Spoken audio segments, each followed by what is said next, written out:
Alright. Okay. Alrighty now, so we went ahead and did a bunch of drop tests. Did multiple tests and everything passed. Unfortunately, this car cranks but won't start.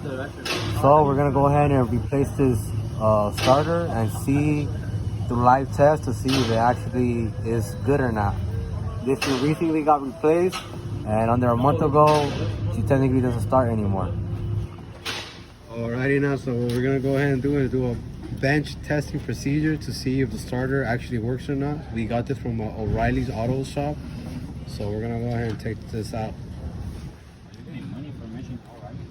Did you touch it? What? Okay. Alright. So, notice what I was doing with the wood? Yes. Sometimes when we have a weak starter motor, I will probably stop it. Let's do it again. That's it. So your starter motor is strong enough. But Yes. One, the noise that it has, right? Sounds like a bearing issue. So definitely have to replace the starter motor. Okay. Two, we gotta find out what else is going on in your car.